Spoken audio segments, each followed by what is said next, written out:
لە بەدیل.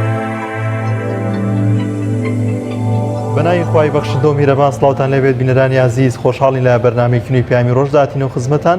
بۆ هیوایە کە ئەمڕۆژ سەرجەم بڕگە و بابەتەکانمان جێگەی سوود و ڕەزامەندی ئێوەی ئازیز بێت. دەست خۆش دانیار.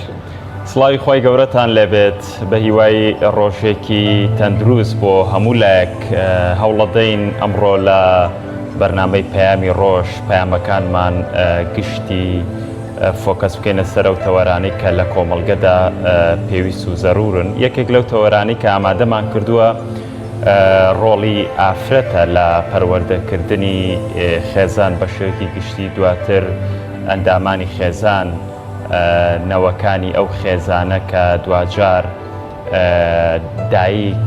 یان ئافرەت ڕۆڵی سەرەکی لەم پەروەردەیە دەبینێت، بە تایبەت لەم دۆخی ئێستادا کە لە مانگی دووە قوتابخانەکان داخراون، کەرەنتینەی زۆربەی کات خێزانەکان لە ناو ماڵن بەهۆی کەرەنتینەکردنەوە. لێرەدا ڕۆڵی سەرەکی ئافرەت دەورە بینێت لەوەی کە بتوانێت ئەو فەراغی کە دروستە بێت لە کاتێکی زۆر لە ناو خێزاندا کاتەکان نەکوشتێ، جگە لەوەی کە ئەو کاتانە تەرخان کرێ بۆ بابەتی بەسوود بە تایبەت مناڵەکان. زۆر باشە. لە تەوەری دۆمیشماندا باز لە قوتابیان و گەنجان دەکەین کە گرنگە لە پشوەکاندا لە هاویندا چۆن کاتەکانیان بەسەر برن، بۆ پێی کە ئەمساڵ بە شێوازێکی زۆر کەم خوێندن لە قوتابخانەکاندا خوێنراوە، تا چەند گرنگە کە ئەم هاوینە ئەم پشووە سوودی لێبین و کاتەکانیان بە خوێندن و بە شتی سوود بەخش بەڕێوەمان. بە تایبەت لەم دۆخەدا کە کۆرۆنا بڵاوە، ساڵان زۆربەی قوتابیان لە هاوینە دانیار ئەچوونە خولەوە، بەڵام لە ئێستادا باش نییە تێکەڵاوی دروست بێت، پێویستە ماڵەوە بکرێتە پەیمانگایەک بۆ پێگەیاندنی قوتابیان بە تایبەت دایک و باوک زۆر ڕۆڵە بین لەوەی کە بتوانن پرۆگرامێکدا بنێن بۆی هیچ نەبێت مناڵەکانیان سەرقاڵ بکەن لە فێربوونی زمانێک، لە خولی پەروەردەییە، لە کۆمەڵێک پرۆگرامی جیهانیە دەتوانن لە ڕێگەی ئەنتەرنێتەوە سوودی لێبین. تەوەرێکی ترمان باز لە حاڵەتەکانی خۆکوشتن و خۆکوژی دەکەین لە هەرێمی کوردستان، کەم حاڵەتانە بەرەو زیادبوونە چێ. هەڵبەت هۆکارەکان زۆرن، بەڵام باز لە کۆمەڵە هۆکاری دیاریکراو دەکرێت لەم دۆخێکی ئێستا کە دروست کراوە. چەند حاڵەتێکی زۆر هەولە بێگومان حاڵەتەکان بەرەو زیادبوونیشە چێ، بەڵام هۆکارەکان ئێمە ئەمڕۆ هەوڵەدەین لەگەڵ میوانەکەمان و توێژەرێکی دەرونی باز لەو هۆکار و حاڵەتانە بکەین کە خۆکوشتن بۆچی لە هەرێمی کوردستان لەناو کۆمەڵگەیەکی مسلمانە بەو ڕێژەیە زیاد ببێت. زۆر باشە. دەستپێکیش دەچین لای زانیاریەک کە باز لە پژمین دەکات، بزانین بەهۆی نەخۆشیەوە یاخود بەهۆی چه بوارێکەوە زانیاری لەو بارەیە وەردەگرین. فەرموو.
دووبارە سڵاوتان لەوێ بەڕێزان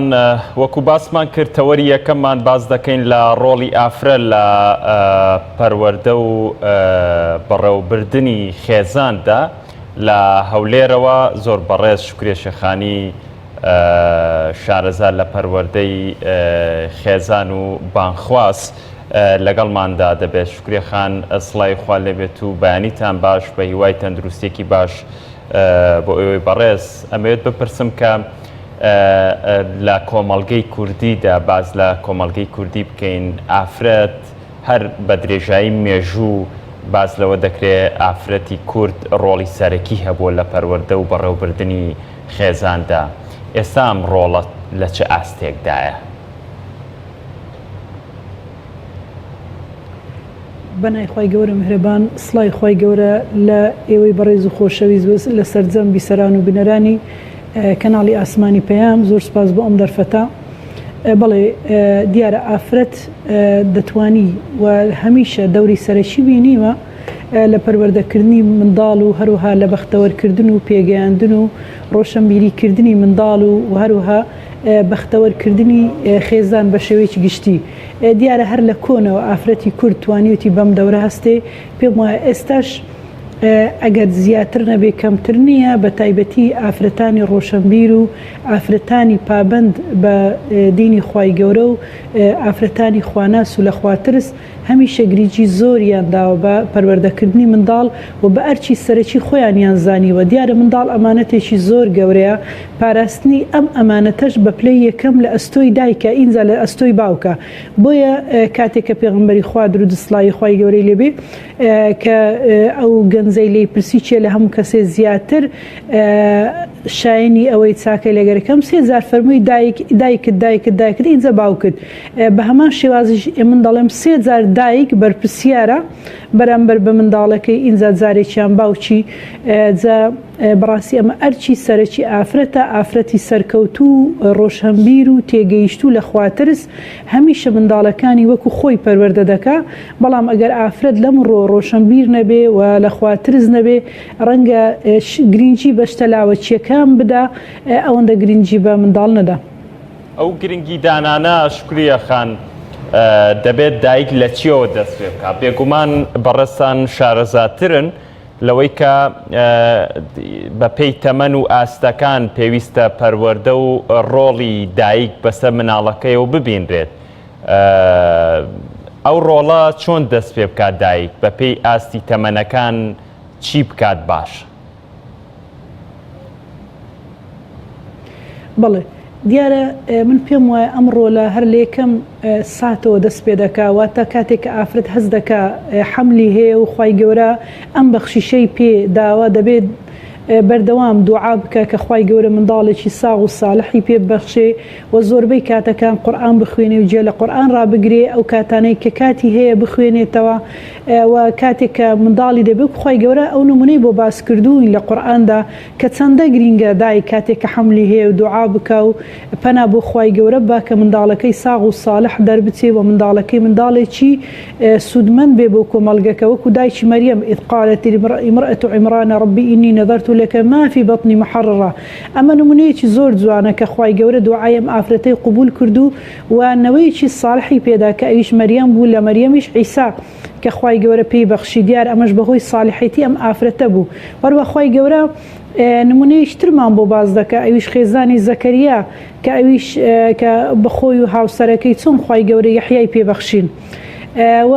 ئینجا قۆناغی دووەم لە کاتی بوونی منداڵەکە زۆر گرینگە دایک ئالەم کاتەدا بەردەوام دوعا بکە، بەیانیان و ئێوارە زکرەکان بخوێنێ بۆی منداڵەکەی دوور بێ لە شەیتان و لە دەستێوەردانی شەیتان و لە هەمان کاتیشدا دایک شیری خۆی بدا بە منداڵ، چونکە گرنگیدان بە منداڵ لە کۆمەڵی ڕووەوە زۆر گرینگە هەر لە یەکەم ساتەوە. دیارە وەکو زانانی دەروون ناس ئاماژەیان پێ کردووە لە 5 ڕۆ زۆر گرنگی بە منداڵ بدرێ. یەکەم لە ڕووی دەرونیەوە، دووەم شت لە ڕووی کۆمەڵایەتیەوە، سێم لە ڕووی جەستەییەوە، لە ڕووی ژیریەوە، لە ڕووی ڕۆشنبیریەوە. ئالەم ڕوانە قۆناغ بە قۆناغ وە پێویستە بەردەوام دایک بخوێنێتەوە، چونکە بە تایبەتی منداڵی یەکەم زۆر گرنگە، دەبێت بۆ بە قودوە بۆ منداڵەکانی تر. و دایک ئەزمموی نییە لە منداڵی یەکەمدا هەر یەکە شتێکی پێدەڵێ، بەڵام خۆی پێویستە کتابی تۆکمە بخوێنێتەوە لەسەر پەروەردەکردنی منداڵ و چۆنیەتی پێگەیاندنی، هەر لە کاتێکدا کە لە کاتی شوکردنە، لە دوای شوکردن، لە کاتی حمل، لە کاتی لەدایکبوونی منداڵ. دیارە منداڵ بە پێی قۆناغەکان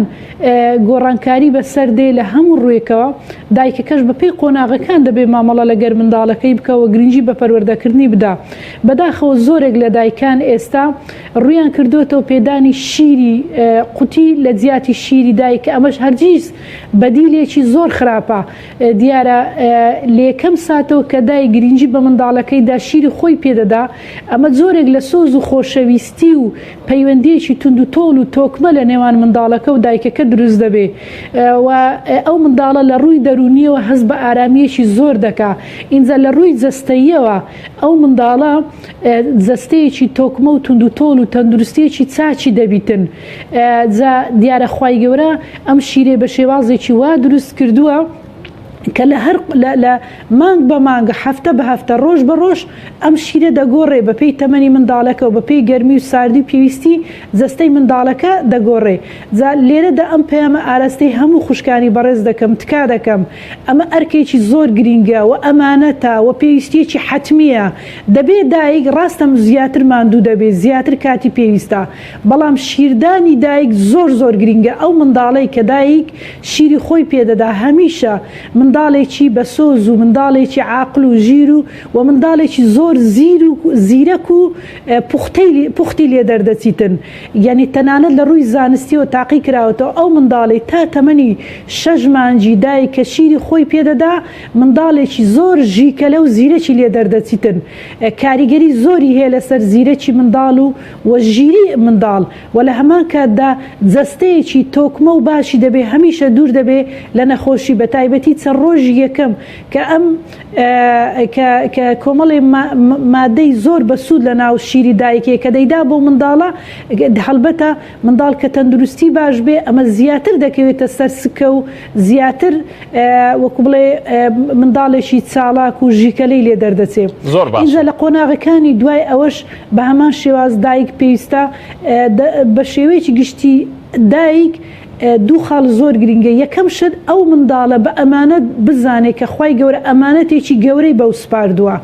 دووەم شت ئەرچی سەرەکی خۆی بکاتە منداڵەکەی، بەشتی لاوەچی مەشغول نەبێ. بەداخەوە زۆرێک لە دایکان ئێستا تۆڕە کۆمەڵایەتیەکان و هەندێشتی لاوەچی مەشغول بە، تەنانەت دایکێ بە سەعات خەریکی ئەمانەیە، نازانی منداڵەکەی لە ژوورەوە چتەکایان لە قاتی سەرەوەی لە ژوورەکەی خۆی نازانێ خەریکی چیە، تا دەکەوێتە ناو کۆمەڵشتی خراپەوە. ئینجا داکە کە بە ئاگادێتەوە و ئەو کاتە هەست بە تاوانبارێتی خۆی. شکریەخان زۆر باشە. ئێستا بۆ خۆت دەزانیت کە دۆخی هەرێمی کوردستان بە شێوەیەکە کە زۆرینەی خێزانەکان چوونەتەوە ناو ماڵەکان، زۆربەی دایرە و فەرمانگەکان بەهۆی ڤایرۆسی کۆڕۆناوە دەوام ناکرێت. لێرەدا ڕۆڵی ئافرەت چی دەبێت لەوەی کە جارێکی تر ئەکتیڤکردنەوەی ناوماڵ خێزان، ئەندامانی خێزانەکە جارێکی تر ئەو ڕۆڵی سەرەکی ببینێ کە ئەگەر پێشتر خێزانەکە کێشە و گرفتی هەبوو بێت، ناکۆکی هەبوو بێ، پەروەردەیەکی سەقەت هەبوو بێ، چی بکات؟ ئەو ڕۆڵە پراکتیکانە چین کا بێ ئافرەت بیبینێت لەوەی کە خێزانەکەی بەرەو ئاقارێکی جوانتر هەنگاو بنێت؟ بەڵێ دیارە ئێستا بەڕاستی دەرفەتێکی زۆر چاکە کە خێزان هەموو لە ماڵەوە کۆبۆتەوە، دایک دەتوانێت دەورێکی زۆر زیاتر بێنێ. ئەگەر بڵێن شەو ڕۆژ 24 سەعاتە، پێویستە دایک کاتەکان دابەش بکە لەگەر منداڵەکانیشی وها ڕابهێنێ بۆ 3 بەش. ئەگەر هەر سعاتی بۆ نووست بۆ خەوتن بێ، هەر سعاتیش بۆ خواردن و هەندێشتی تایبەتمەند بێ، هەر سعاتیش لەبەردەستە لە بۆ خوێندنەوە و فێربوون و دایک دەتوانێت بەڕاستی ماڵەکەی بکاتە پەیمانگایەک بۆ پێگەیاندنی ڕۆڵەکەی لە هەموو ڕوێکەوە، لە ڕووی بە تایبەتی لە ڕووی ژیری و تێگەیشتن و لە ڕووی فکرەوە بە تایبەتی خوێندنەوە. دایک پێویستە خۆی بیخوێنێتەوە، منداڵەکەشی فێرە خوێندنەوە بکە، ئینجا منداڵەکەی هام بدا، هەندێک کاتێ بە تەرغیب بەهاندان بەکڕینی دیاری و داوەت و پێدانی پارە و ئەمانە زۆر کاریگەری لەسەر دروستکردنی پێشبڕچێ لە نێوان منداڵەکاندا، فێرکردن و پێلەبەرکردنی قورئان، لەبەرکردنی فەرمودەکانی پێغەمبەری خوا، شارەزاکردنیان لە فقه و لە ئوسول فقه و لە کۆمەڵێ لەم شتانە. هەڵبەتە وەکو زانایان فەرمیانە بەڕاستی خوێندنەوە خۆراکی ڕوحە، خۆراکی عەقلە و هەروەها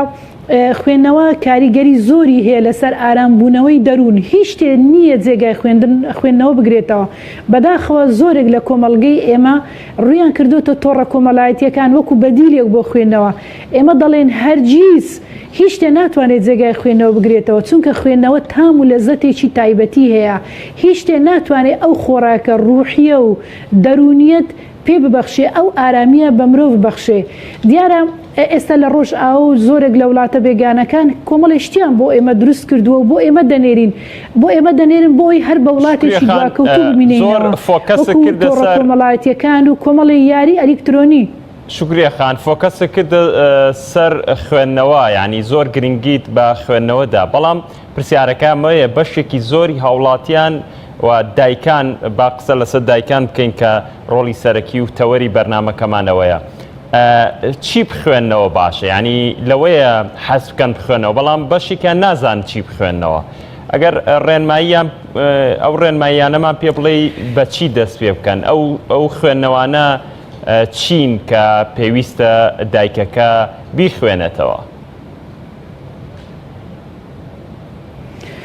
بەڵێ گرنگترین شت بۆ ئافرەتی موسڵمان کە بیخوێنێتەوە ئەویش یەکەم خوێندنەوەی قورئان و تەفسیرەکەی، واتە فێربوونی قورئان بە تەفسیرەوە. ئەگەر بتواندرێ بەڕاستی لەبەر بکرێ فەنیعمە باش، ینی جگە لەوەی کە بەڕاستی بەرەکەت و خێر و پاداشتێکی یەکجار زۆری تیادا هەیە و لە هەمان کاتدا ڕۆشنبیریەکی یەکجار بەرفرەوانێکی تیادا هەیە. ئینجا خوێندنەوەی فەرمودەکانی پێغەمبەر و فێربوونی فقه، چونکە فقه واتە تێگەیشتن. تۆ چەندە شارەزاییمان لە ئاین هەبێ، بەڵام تا شارەزاییمان لە فقه و ئوسول فقه نەبێ، بەڕاستی هەر دەتوانین بڵێم زۆرێک لە نەزانی و توندڕەوی و وەکبرێ لاسەنجیمان تیادا دەبێتن. اینجا خوێندنەوەی فەرمودەکانی پێغەمبەر و ژیاننامەی پێغەمبەر و خوێندنەوەی کۆمەڵی پەرتووکی زۆر بەسوود هەن،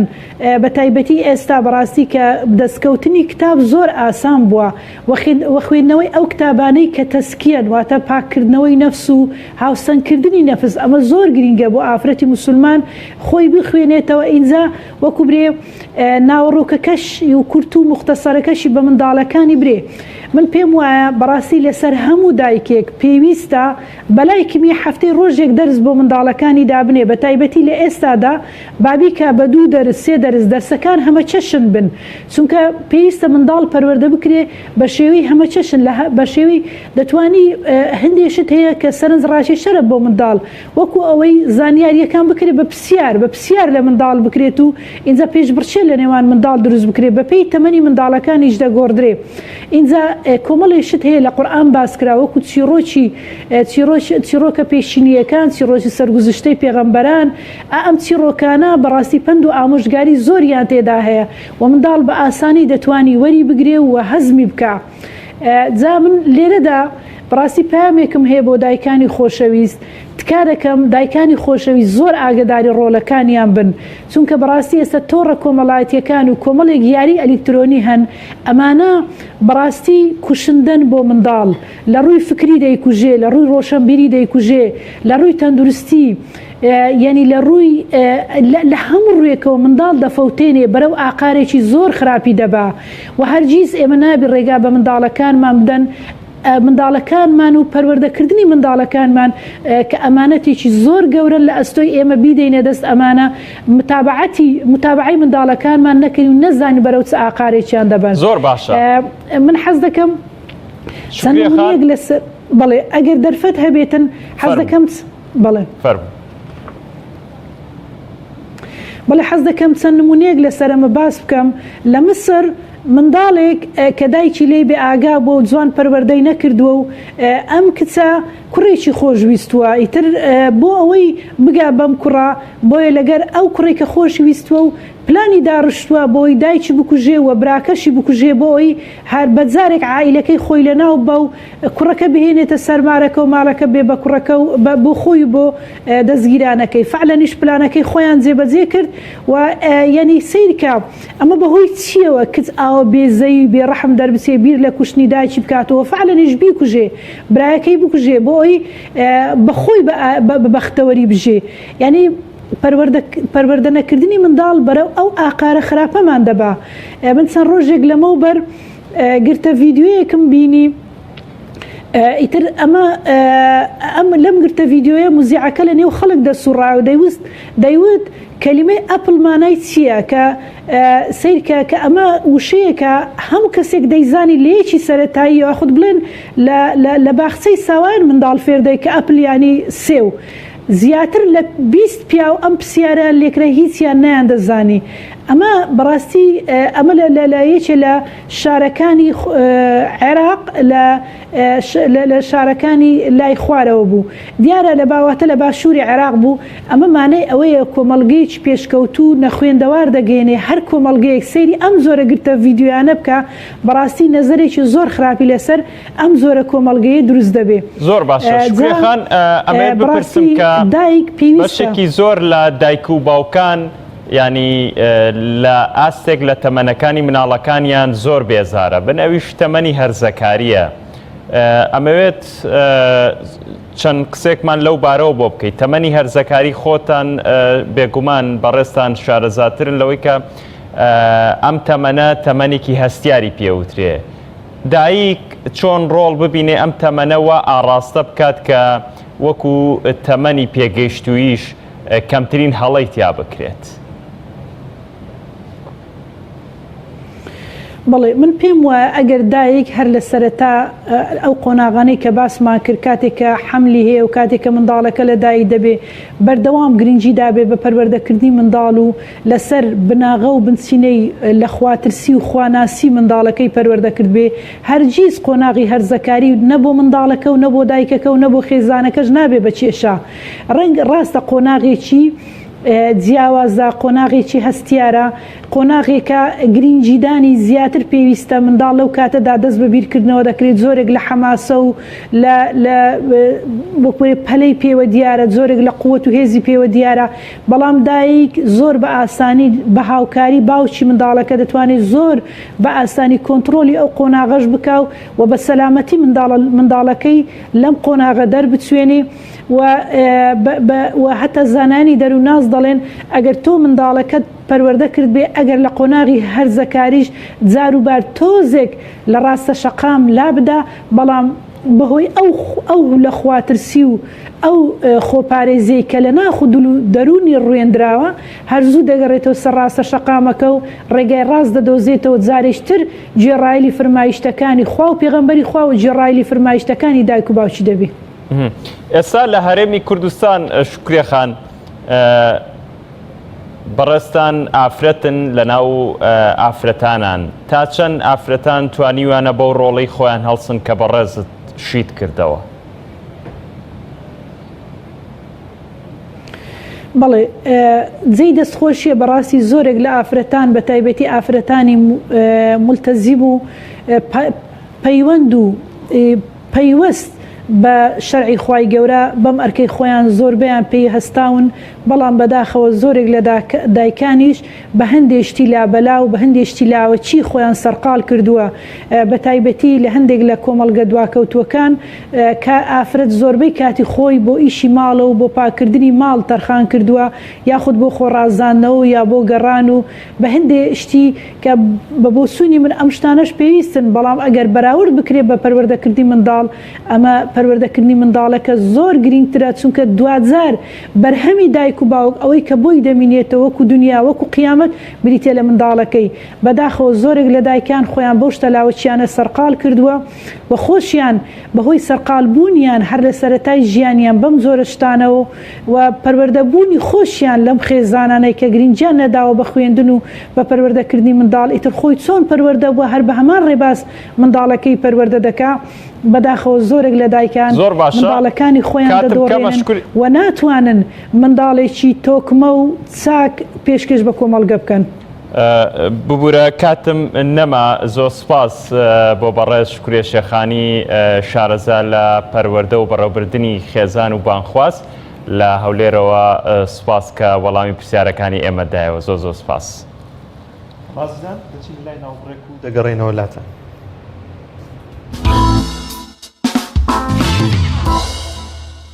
تۆپ تاکە بریکاری تۆڕی میدیایی کۆمەڵ بۆ دروستکردن و بڵاوکردنەوەی ڕێکلام تۆپ.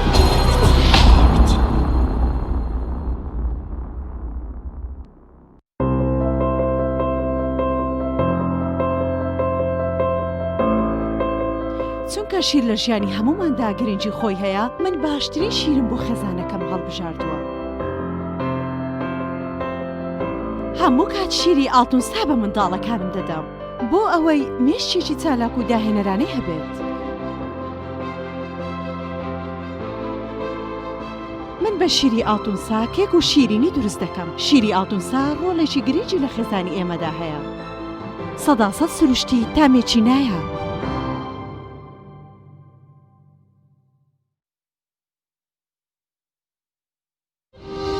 ساردخانەی چوارقورنە بۆ یەکەمین جار گەورەترین ساردخانە لە سەر ئاستی عێراق و پارێزگای سلێمانی لە دەشتی بە پیتی بتوێن کراوەیە.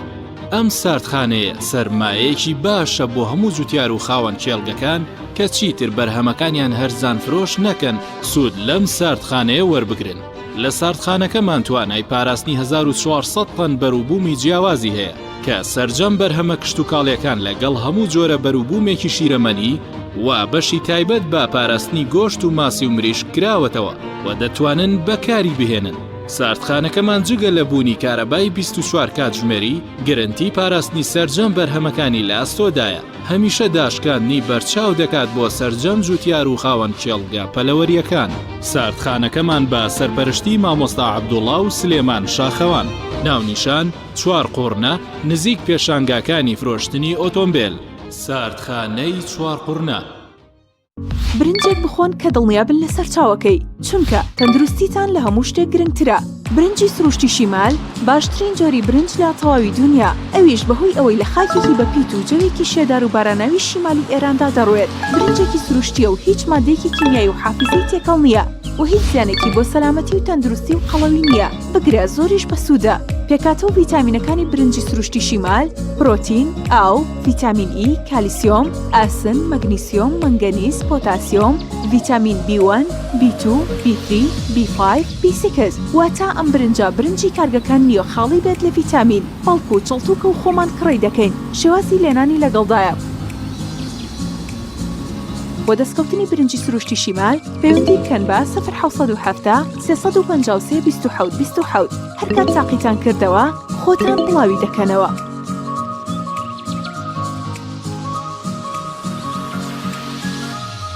تۆپ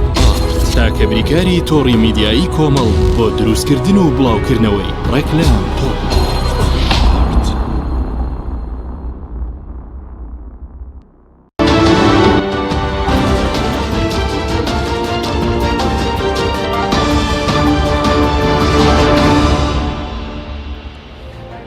دووبارە سڵاوتانەوێ بەڕێزان بەشێک لە هەواڵ و زانیاریەکانی ڕۆژتان پێشکەش دەکەم. سەرۆکی فراکسیۆنی کۆمەڵی ئیسلامی ڕای دەگەنێ کۆمەڵی ئیسلامی پەرۆشی خەڵک و خاکی هەرێمی کوردستانە نەک دەسەڵاتی شکست خواردوو. عەبدوسارمەجی سەرۆکی فراکسیۆنی کۆمەڵی ئیسلامی لە پەرلەمانی کوردستان لە تویتێکیدا ڕایگەیاند ئەوان پشتیوانی لە داوای خەڵکی ستەمدیدە و مافخوراو دەکەن. پەرۆشی خاکێکن کە دەسەڵاتدارەکانی پێش سوپای بێگانە دەکەون و بێدەنگن لە ئاستی بردومان و شەهید و بریندارکردنی خەڵکەکەی. باسەوەش دەکات هەرێمی کوردستان وەک قەوارە سیاسیەکەی لەگەڵ حکومەت و دەسەڵاتەکەی دووشتی جیاوازن. پەرۆشی پشتیوان و داکۆکیکاری پاراستنی یەکەمیان و خۆیان بە خاوەنی دەزانین لە خەباتی شاخ و شەهید و بریندار و قوربانیانی بۆ ئازادبوونی داوە. ئۆپۆزیسیۆنی دووەمیشیانین و دژی هەموو ستەم و گەندەڵی و قۆڕەکاری و دزیەکی دەسەڵاتەکەین کە بە ناوی هەرێم و قەوارەکەیەوە بازرگانی دەکات. پێشمەرگەیەکی خەڵکی ئەولێر لە سلێمانی گیانی لەدەستدا و تەبێژی هێزەکانی هەفتای پێشمەرگەش دەڵێت بە پێی لێکۆڵینەوە سەرەتاییەکانە و پێشمەرگەیە کۆتایی بە ژیانی خۆی هێناوە. ئەحمەد لەتیف و تەبێژی یەکەی هەفتای هێزەکانی پێشمەرگە ڕایگەیان ئەو پێشمەرگەی پێشتر چەند ساڵێک لە ئەوروپا ژیا و دواتر گەڕاوەتەوە و بەرەبەیانی دوێنێ لە یەکێک لە بنکەکانی پاسەوانی لە ناو فەرماندەی یەکی هەفتای هێزی پێشمەرگە لە ئەرکدا بۆ کۆتایی بە ژیانی خۆی هێنا و هیچ کێشەیەکی لەگەڵ کەسیشدا نەبووە. حکوومەتی عێراق بەنیازە ڕێکاری تون بۆ گەڕانەوەی شکۆی دەوڵەت بەسەر خاڵە سنووریەکان و کۆنتڕۆڵکردنی دەواازەکان لە تەواوی عێراق بگرێتە بەر. لە کۆنگرێکی ڕۆژنەمانیدا ئەحمەد مەلا تەڵال و تەبێژی حکوومەتی عێراق ڕایگەیاند لەبارەی دەواازە سنووریەکانەوە مستەفا کازمی سەرۆک وەزیران لە کۆبوونەوەی بەردەوامیدایە لەگەڵ لایەنە پەیوەندیدارەکان و دەژڵێت زۆربەی داهاتی خاڵە سنووریەکان دەچێتە گیرفانی گەندەڵکارانەوە. بۆیە حکوومەت دەیەوێت شکۆی خۆی بەسەر خاڵە سنووریەکان بسەپێنێت و کۆنتڕۆڵی بکاتەوە. حکوومەتی عێراق بەنیازە قەرزی ناوخۆی و دەرەکی بکات بەمبەستی پڕکردنەوەی کورتێنانی بودجە و هەرێمیش دوای ڕێکەوتین لەگەڵ بەغدا دەتوانێت سوودمەند بێت لەو قەرزانە. شیروان میرزا ئەندامی لیژنەی دارایی لە ئەنجومەنی نوێنەران ڕایگەیاند ئەو قەرزە ناوخۆی و دەرەکیانەی کە عێراق بەنیازە وەری بگرێت بۆ پڕکردنەوەی کورتێنانە لە بودجەی ساڵی 2020 لە داهاتوودا لە خەرجیە سیادیەکان دەدرێتەوە. تەقینەوەک لە تارانی پایتەختی ئێراندایان کوژران و برینداری لێ دەکەوێتەوە. لەو بارەوە بەڕێوەبەری نووسنگەی پەیام لە تاران ڕایگەیاند تەقینەوەکە لە بنکەیەکی تەندروستی لە شەقامی شەریعەتی ڕوویدا و تا ئێستا 17 کوژرا و برینداری لێکەوتوێتەوە. بە پێی زانیاری ڕۆژنەمانیەکانی شەر لەو تەقینەوەدا 6 کەس بریندار بوون و هێشتا کۆتا ئاماری قوربانیەکانیش ڕانەگەێنراوە. گۆڕێکی بە کۆمەڵ کە ڕووفاتی 600 کەسی تێدایە لە نزیک قەزای تەلەحفەر دۆزرایەوە. بەڕێوەبەرایەتی شەهیدانی پارێزگای نینەوە ڕایگەیاند گۆڕێکی بە کۆمەڵ دوای 2 ڕۆژ لەو ئۆپراسیۆنە دۆزراوەتەوە کە لەلایەن هێزە ئەمنیەکانەوە بۆ لەناوبردننی چەکدارانی داعش لە باکوور و ڕۆژهەڵاتی عێراق ئەنجام دراوە. باز لەوەش دەکات کە ئەو گۆڕە ڕووفاتی 600 کەسی تێدا و دەکەوێتە ناوچەی کەسک لە نێوان شاری مووسڵ و قەزای تەلەفەری ڕۆژاوای پارێزگای نینەوە. دوای تەشەنەسەندنی زیاتری گرژەکانی نێوان هندستان و چین بەهۆی پێکدادانە یەکە سەربازیەکانیان هندستان تانک و تۆپاوێژی لەسەر سنووری چین لە ناوچەی لاداخ جێگیر کردووە. میدیاکانی هندستان بڵاویان کردوتەوە و ئەو وڵاتە بە درێژای هێڵی کۆنتڕۆڵکردنی کردەی نێوان خۆی و چین کە درێژەکەی 1597 کیلۆمەترە و لە دۆڵی گالوان ژمارەی تانکی جۆری تینەوەتی و تۆپاوێژی جێگیر کردووە کە دەتوانن بە تیرەی 155 میلیمەتر تەقەمەنی ئاڕاستە بکەن. بڕیارە لە ماوەی 2 مانگدا و لە نیوەی دووەمی ئەم ساڵ کۆمپانیای سامسۆنگ 2 مۆبایلی نوێ بخاتە بازاڕەکانەوە. ماڵپەڕی تایمز نیوز بڵاوی کردوێتەوە کە بڕیارە لە کۆتایی ئەم ساڵ کۆمپانیای سامسۆنگ 2 مۆبایلی نوێ بکاتە بازاڕە و کە هەردووکیان تایبەتمەندی چەمانەوەی تێدایە. دەگەڕێمەوە لای هاوکارم.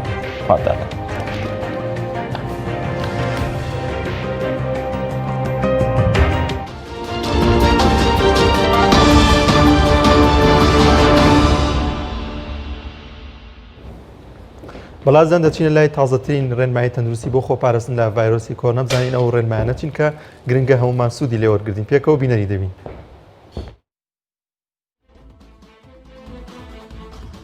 هاوڵاتی خۆشەویست بۆ خۆپاراستن لە توشبوون بە ڤایرۆسی کۆرۆنا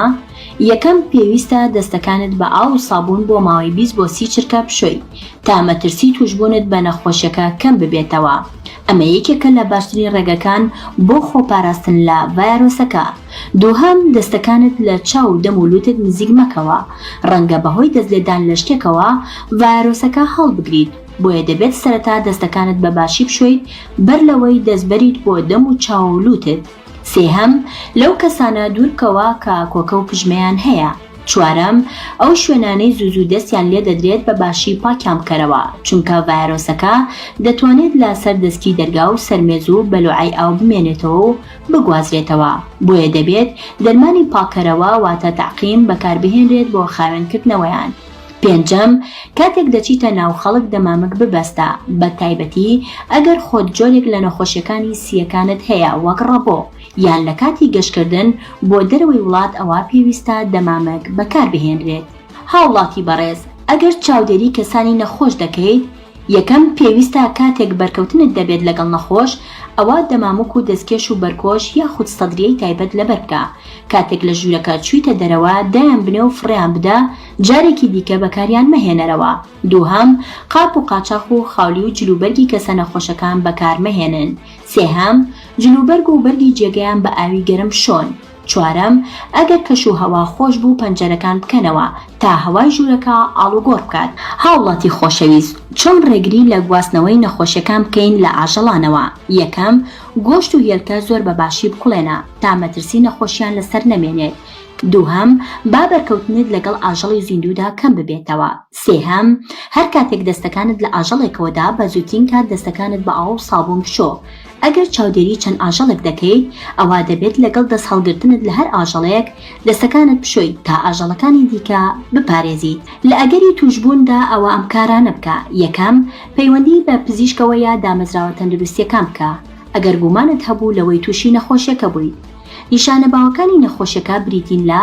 ئازاری قوڕک، سەرئێشە، زیادبوونی دەردراوی لوت، هەڵامە تووتە، کۆکە و سەرئێشە، شەکەتی و هەستکردن بە لاوازی، تەنگەنەفەسی و توندبوونی سنگ لە حاڵەتە قورسەکاندا. دووهەم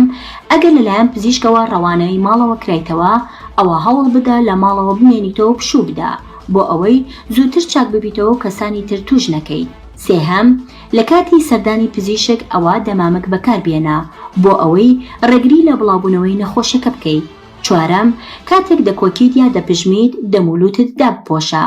پێنجەم بە هیچ جۆرێک سەردانی نەخۆش مەکە لە ماڵ و لە ناو دامەزراوە تەندروستیەکاندا بەمەبەستی هەواڵ پرسین. دوورکەوتنەوە لە ترس و دڵەڕاوکێ. یەکەم هەوڵ بدە خۆت دوودڵ نەکەیت و مەترسە و مەکەوەرە ژێر کاریگەری هەندێک هەواڵی ناڕاست کە لە ڕێگەی تۆڕە کۆمەڵایەتەکانەوە دەگوازرێتەوە. ئەمانە گشتیان ناڕاستن و بنەمایان نییە. تەنیا زانیاری لە سەرچاوە باوەڕ پێکراوەکانەوە وەربگرە. دووهەم ئەوەی جێگەی دڵخۆشیە تا ئێستا ڕێژی مردن لە نێو بەشداربوواندا زۆر کەمە بە بەراورد بە پەتا و هاوشێوەکانی تری. ڕاگەاندنی بەڕێوەبەرەتی گشتی تەندروستی سلێمانی.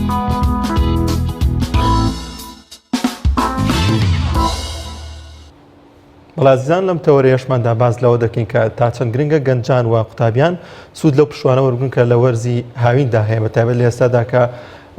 ڤایرۆسی کۆرۆنا بڵاو بێتەوە و بەشێک لە گەنجان لە ماڵەوەن و یاخود بێکارن کارەکانیان بۆهۆی ئەم بارودۆخۆ لە دەستداوە لە هەمان کاتیشدا لە بازار و کافتریاکان داخراون و بەشێکی زۆریان لە ماڵەوەن. تا چەند گرنگە گەنجان قوتابیان سوود لەم پشوانە وەربگرن و کاتەکانیان بۆ خوێندن و خوێندنەوە بەسەر بەرن. بۆ قسەکردن لەسەرم بابەتە میوانێکمان لە دهۆکەوە ئامادەویش بەڕێز لەزگین دۆسکی ڕاهێنانی گەشە پێدانی مرۆیی کاک لەزگین سڵای خوات لێبێ سپاس کە میوانی بەرنامەکەمان بوویت. سڵاوت خودی سەرتەوە بینەرن تەلەڤیزیۆنە تەژێبن. زۆر سپاس کاک لەزگین تا چەند گرنگە گەنجان و قوتابیان لەم وەرزەدا سوود لە کاتەکان وەرگرن و کاتەکانان بە خوێندن و کتێبەوە بەسەر بەرن.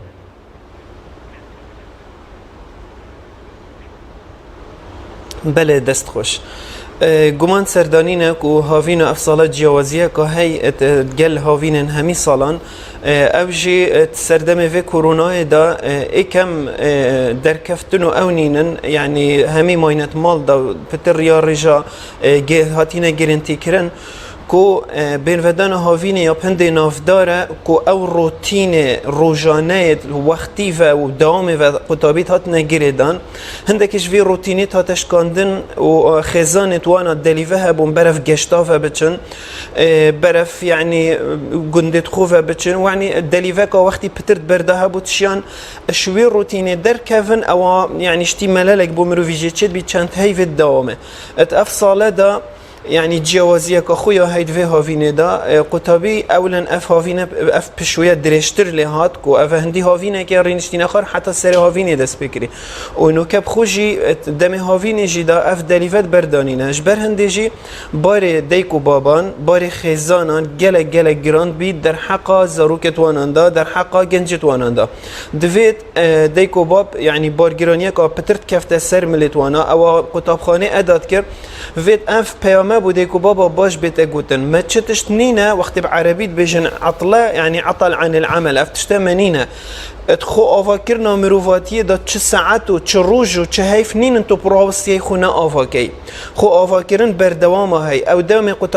قطابخانه گنجت ما افات كرن اتهافي نجي دا فيت گهورينا برنامه و پلان انديكو بابان بين الدانان بو هندي كوشلاينه كدي و بين افاكرن اس حست كم اما جب خالقا گلقا گرينگ بدم بو بینرین برنامه ده القطابخانه ما نوکدا پشتی چندین سالان قوناخین سرطایی و ناونجی و آماده و کلیجی خلاص کن باورنامه که ورد گرید کویا سروشتی و بری نوکه او بو پتات دام ازراندن نوکل دلیوا کردستان رجا گلک آکیم افهات یجدزدان و رجا هر مازن او چپ وی باورنامه و ناهد اجبر هنده گنجو زاروکت ما پیدوین سردست دیکو بابت خو ادبین ودان هاوین دا باورنامه بدیل بدر بینن کو او نوکت گوراپانا کردستان دا پتر رول خو های اوجی کو از بجم فیربونا زمان انگلیزیه گل شارازابونت کمپیوتری داد دیتنا من دا افت بجنه باورنامه دوه کو اف باورنامه گل باورنامه دی پیگهز گنجیل پاشا روژه پیستر لید کد کو دلیوا کاری بدست به هبتن یان حتی جیان خودا هر کاره که بیت دست دا سرکفتی تر بیت و باشتر بکتن اجبر هنده اف ارکده کو بابانه پلانا بو گنجت خوب دانن بو زاروکت خوب دانن و السر هنده پراوستن ام ده چاوان گنجاند و هاوینه داشین مفایش دم وانا ورگرین زور باشکاک لزگین اماجت بود کرد ام هاوینە جیاوازە لە هاوینەکانی ساڵانی ڕابردوو گرنگە گەنجان و قوتابیان چۆن پلانێکی تۆکمە دابرێن کە کاتەکانیان بە فیڕۆ نەچێت و هەموو کاتەکانیان بۆ خوێندن و بابەتی بە سوودی لێوەربگرن. بله دست خوش هر جارکا دی آماجامن پتر بودیک و بابایش گنجا و زاروکان خالا یا سور هلا سورا مطرسی اوه کو اف بین ودان هاوینی و ندر کفتن ببت جه هنده بس نوستن و بس یارین تکنولوژیا و سوشال میدیا و وقتی به مفاجئه ورگرتن کو مرام من به الجل نوستن که زیاده ام عربی یعنی بشین کسلک و خمولک یعنی اف گنج ما توش ببیده بزانین چوا ام گلک اهتمام دینه یعنی بارن جدا ام بشین ورزش هبید دا مسئول که توی لفین تده هبید حساب دویه که مشک مروی دماغ مروی بشک سرکیش بکاتا مروی و رولک سرکیش جیان مروی داد بینید او جی محتاجی راهنان بکرنه اگر قناخه که دریج دا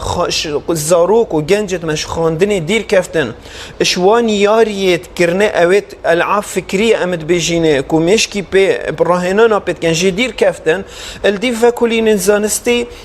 اطلافا وان اودیا خلیات هتکرن اوید پیوندی ورگرتنا زانست و زانینه وهی جبر هنده خو اف بو مازنا جی گرینگل سر پراوستین نبز بو زاروک و گنجان جی اف فتره کرونا و گرانتینه دا ناچه بید دم مهمی بشولت هدر بچید و خو نوستن و سوشال میدیا ما جور تنبلی و کسلانیه که الدفمه پیدا که لازمه بو زاروک روزانه يعني چنه بيت نيف دم جميره بو دم جميره که جزء که خواندنه جزء که وانيارين هزري بريكانه بين ديكو باب افروكا الانترنت دا گلكت مشنه بریکانت نابین زاروکت خدا بوچه کم برنامه بودانن جزء که خواندن ادگل ده هبیتن گرنگه دیکو باب دوی هاوینه دا که اوه با همی هاوینم باشه کارتین زاروکن خو یت قطابخانه اف سال بین نده او بداچونه که بکن لوازی و زاروکی وات کیش بابت ایدایا بیرکاری انگلیزی و حتی دو ماهی که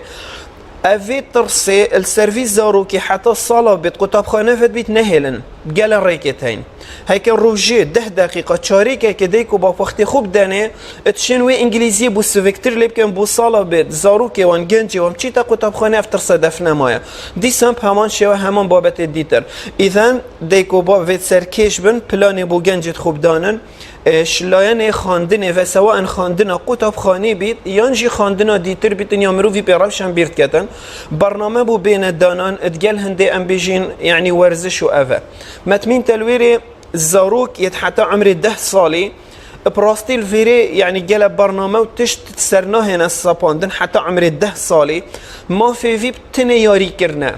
دیکو باب افزارو که ندر کفت نچیتا پارکاش بر گرانتینه دا حقیویه بوی یاری بین بر هف کرن و دلیوا یاری بو بیت اکرم تایبت بوان دیکو بابان اوید کو خانیت وانات خزانه که بچیک داد جین یعنی شقه که خانیه که برطنگه لازمه دلیوا یاری کرنه که ابداعه که داهنانه که بکند چوشین یاری بو وی زاروکت مال دا پیدا کن چکو مافویه یاری اب کد و یاری کرن جزءکش جیاناویه چوا خارن و آف بدیوی کو بیت آفا کرن حسا یاری کرن حتی عمر 10 سالیه وید بود بردام بنو بود هنه برهف کرن زور باشه کاگ لزگین لگلوی که سوشال میدیا کاریگەرێکی خراپی لەسەر گەنجان و قوتابیان دروست کردو لە هەمان کاتیشدا دەتوانێت سوودی لێوەربگیرێت بەتایبەت لەو چەناڵانەی کە بۆ فێربوونی زمان و بۆ فێربوون و شتی پەروەردەی هەیە تا چەند گرنگە گەنجان زیاتر گرنگی بەم بابەتانە بدەن و کاتەکانیان بۆ فێرکردنی زمان لە ڕێگەی یوتیوب و لە ڕێگەی بەرنامەی تایبەت بە فێربوونەوە بەڕێکن لەوەی کە ڕووبکەنە کۆمەڵێک بەرنامەی سوشال میدیا کە زیانێکی زۆری بۆ گەنجان هەیە.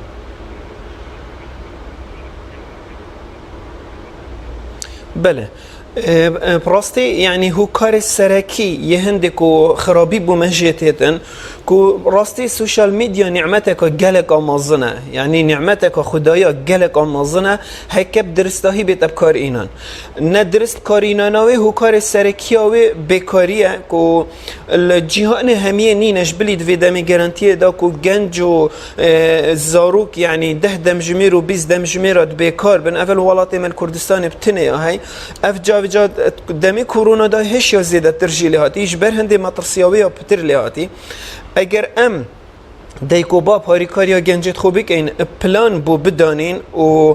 مبستگیری ماشالله یعنی اف انترنتی یا فولش برنامه فیربون زمان انگلیزی حتی کردی یعنی وان سالن دو ماهی که برنامه هم سورانی هم بادینی همی زاراوان و فیربون یعنی کانال پروردهی افروکه چند روله که باشه هیت روله پخش کرناوانین قطابخانه دا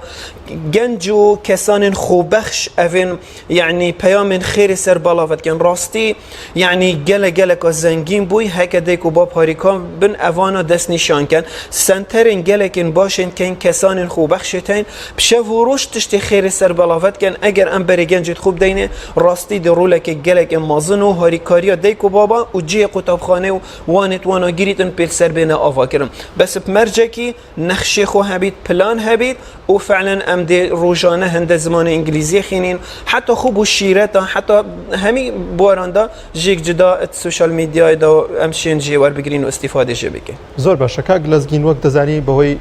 بارودۆخی ئێستا و بڵاوبوونی ڤایرۆسی کۆرۆناوە کافتریاکان داخراون و لە ئێستادا گەنجان کەمتر ڕوو لە بازار و ڕوو لەو شوێنانە دەکەن و تا چەند گرنگە لە دوای بڵاوبوونی ڤایرۆسە و لە داهاتوودا گەنجان لەسەر ئەوە ڕابێنین کە دوورکەونەوە لەو کارە خراپانەوە نەچنە ئەو شوێنانەی کە شیاو نییە بۆ ئەوە.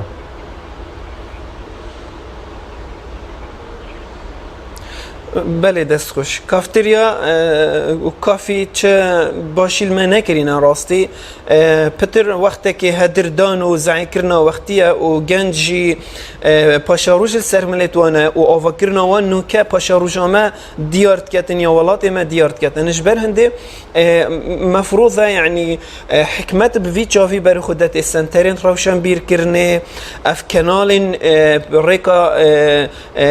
اونلاين افن خدمتا جنجيت كان بديلي بو بينيتن حكمتي ابتنت قناخه يعني بوار پروردي ده خطوه كافيتيا باشه بس خطوه ديتر ده راستي جلك علاوه مفروضه بشت روشن بيري اف تابعي وزاره انجيك جداي تريما كردستانه يعني سر سوشال ميديا و انترنت جيت هوسا تشيكر بانك و گنج ما بفهاد با گریدان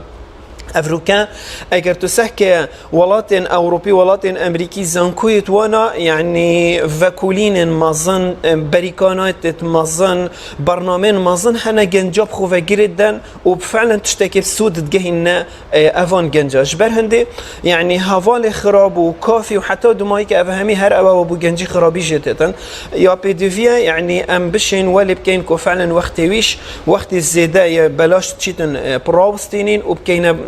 تشتكي وصاك وآفا كرنا گنجی تدا بیتن زۆر باشە کاک لەزگین وەکو ڕێنارێکی گەشەپێدانی مرۆیی لە ئێستادا ڕۆڵی گەنجان چۆن هەڵدەسەنگێنی پێ دوایە جیاوازی گەنجان لە ئێستادا جیاوازە لە ساڵانی ڕابردوو بۆ پێی کە ئێستا هەموو گیان لە ڕینێکی گیانگیریدایەوە گەنجان زیاتر بە دەرەوە ڕووی دەرەوە کراونەتەوە ئەمانە تا چەند کاریگەریان هەیەوە ڕۆڵی گەنجان لە ئێستادا لە چه ئاستێکدایە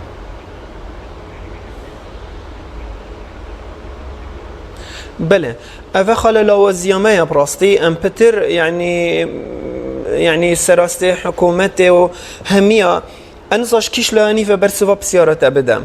هكار از بوتا آفا کرنوا بیشم شلاینی حکومتی و يعني حکمت آفات کرد راگهاندن آفات کرد قطابخانه آفات کرد منبر آفات کرد حتی دمایی که ام اوانا بینین ایکی کب کینت سری طرازیه دا میزانیه دا وبکشین راستی دی بو ما خلالکات باش دیار بید اون آخف برسوا من دی بوتا پیور دیار بتن که ام گلت لوازین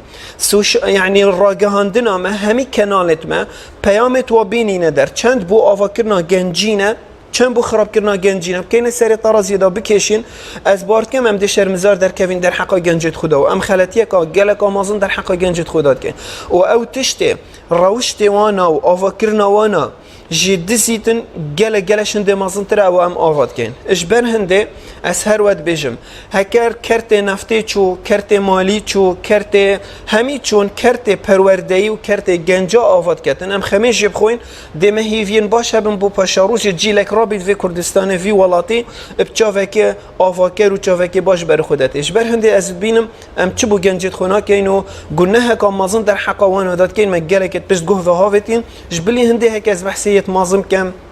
كو أفا صالة دهي و بازده خريج و درچو درد كفن المالت خطر نخار بكار بدامزراندن ببرنامه ببديلك حكمت بو بدر بخيتن و حتى دماهي كي براستيجي زيانا فان بو جواكي خركت زفري تفا و رجا خلطيه روش بو روش جواكي دا زيادتر لهتش اگره في بكاريا امد بينين ام جالك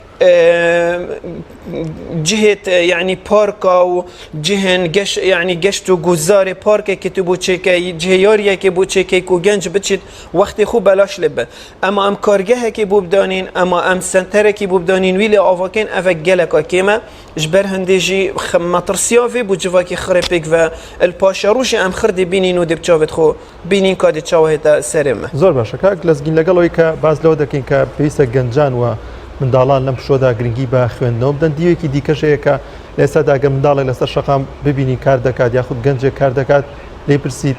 بۆچی کار دەکەی بە منداڵەکە دەڵێت وەرە سێری باردۆخی ژیانی خێزانەکەم کە پێویستە کاتەکەم بە کارکردنەوە بەڕێ بکەم بۆی بژێی ژیانمان دابین بکەین تا چەند گرنگە لایەنە پەیدارەکان حکوومەت گرنگی بەم بابەتە بدەن و گەنجەکان و منداڵەکان بەرەو فەوتان نەڕۆن و ئەوانیش سوود لە شوەکان و خوێندنەوە ببین بۆی کە کۆمەلگایەکی ڕۆشنبی دروست بێت.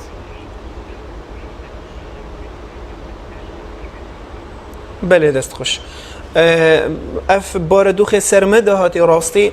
یا سرانسری جهان دهاتی راسته ام دام پیدان وی چندت کن بو جهان همی یک طارق داخلی یک طارق بوینه ام کردستان داخلی 5 طارق آبوینه خلقك نوكا او باري هالجرتي او يعني دابين كرنا چندين سالان بردسي داخلي في كورونا يبوين وفي جارنتيني دابون جاله كارت كرن سرناكا امش قيران بو قيران بو قيران بو قيرانش ني چوينت كورونا دا غريب نبينكو يعني كفتنا في خزانه طبعا تشتكي بمطرسيجي همي قافان تقيران بخوب خدا زي رجام مطرسية جديار نابد بس جاوكي كم دا دمك نيزيك دا تو ببيني يعني جورها تاوان و جورن خو كشتن و انتحار و افتشتا يعني فريجا اذيبن اگر نمونه بوده بيجم وقتی سالت نوطا ام درودری ترک و ایران آبونش بر سرما و ترست مدیدین پشتی 10 سالان شنی نخوشین درونی دفگلکا پیدا بون همان شیوه اف دمینو که امتدا اف گواشتنا سرگنجی و سرخیزانه راستی جهه مطرسیه که گلک آمازنه اجبر هنده يعني کسان آفاکر کسان يعني رول حکومت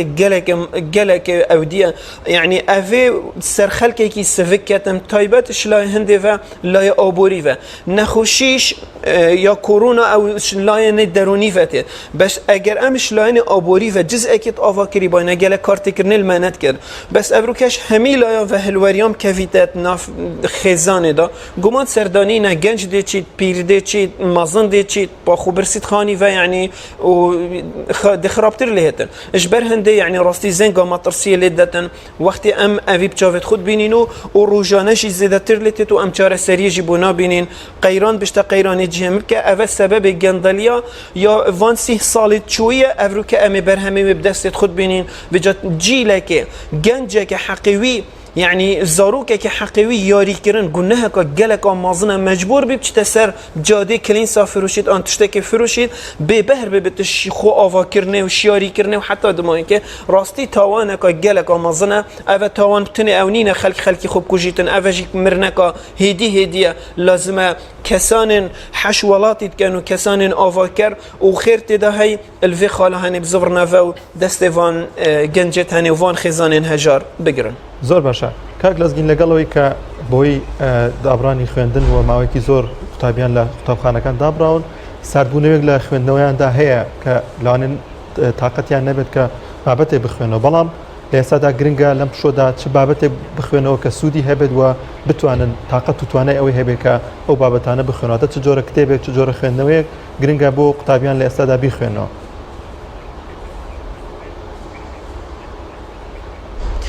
بله دست خوش